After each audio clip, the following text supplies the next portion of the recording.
Welcome, ladies and gentlemen.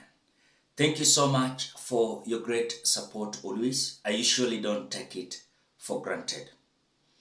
Now, today was the day that Gen Zs announced the demonstration to occupy the Jomo Kenyatta International Airport. At the same time, they announced they were going to storm the streets across the Republic of Kenya, different counties. As you can even see the photos that are coming from the Jomo Kenyatta International Airport, you can see the real tension and also how the government of the day is fearing the announced demonstration by the Gen Zs. Then in other words, these individuals are now coming out to fear this movement of Gen Zs as not a joke. It is something that it is tangible on the ground. At the same time, when you look at the photos now, the GSUs are now barricading some roads leading or heading to Jomo Kenyatta International Airport. You can realize that, the government of the day, they are asking themselves, what is all this?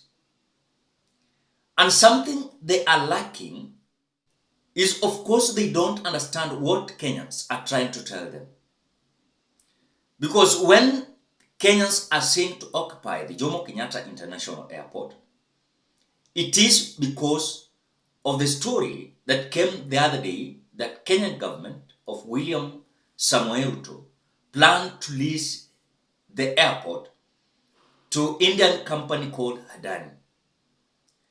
At the same time, Kenyans was to storm the street today.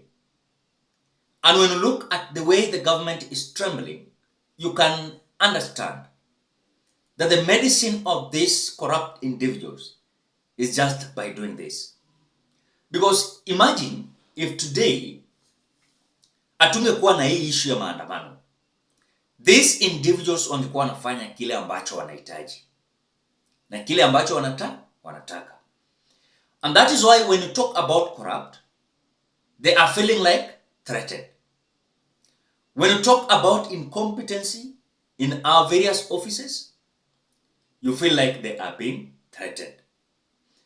Reason being, we have a leadership that during the electioneering period, they will come out and tell you that now the people are having powers more than even them.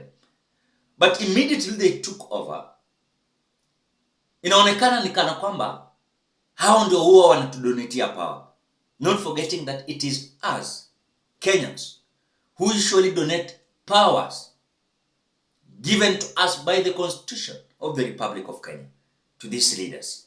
And so when they take over their offices, you'll hear them coming out telling you that now they are so powerful, they're starting to mock you, they start to frustrate you.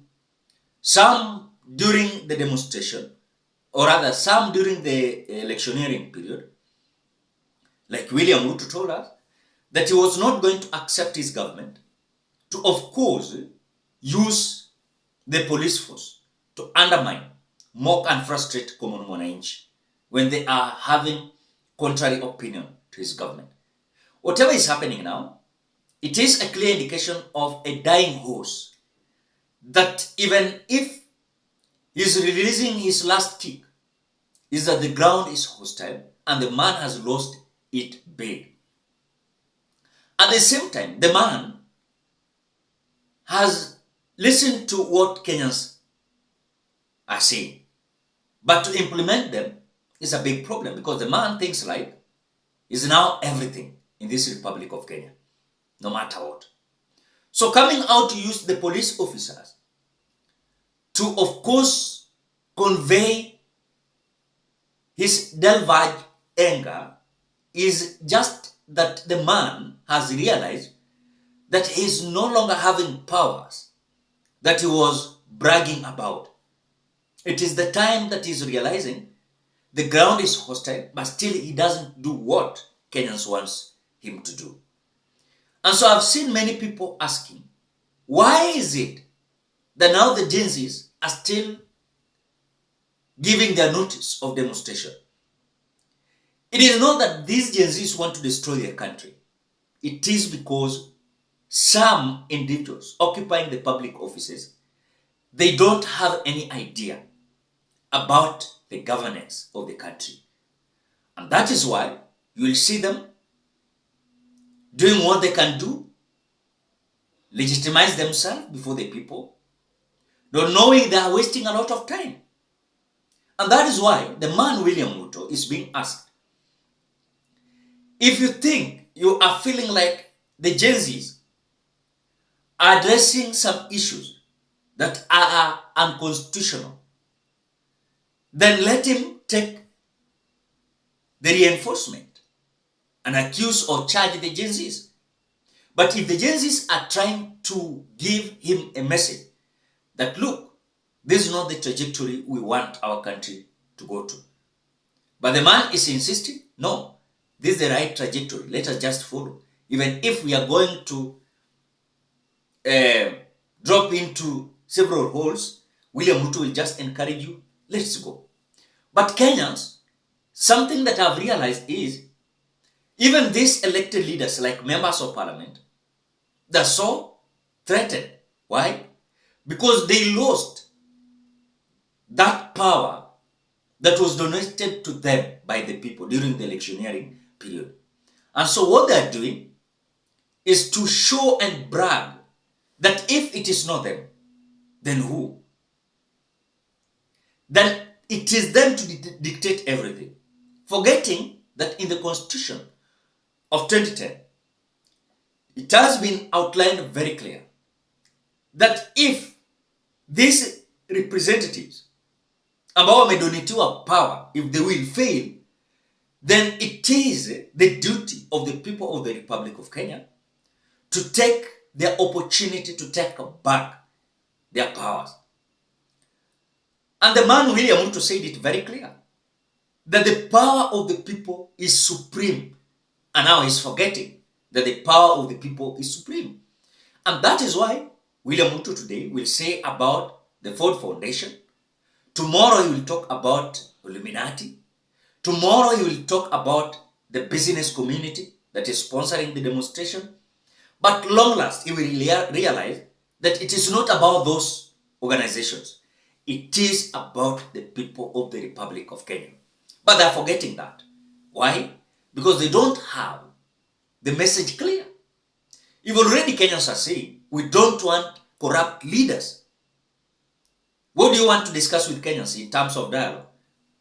You have said it, Kenyans have said it very clear. We don't want recycling leadership. The same thing William Ruto is doing. Then what do you expect? Kenyans to storm the street. And that is why they are fearing their decision making. When they are making their decisions, they are bragging or mocking us. You saw the cabinet ministers that were recycled, people like Eden Duale, Alice Wahome. They celebrated.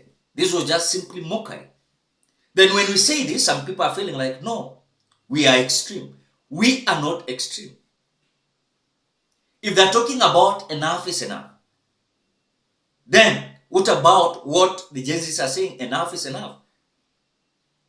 And that is why the critical issue of Mandamano is now losing the path, because the government of the day is coming out to popularize it like a crime or like a group of gangs. That is what William Ruto is currently doing.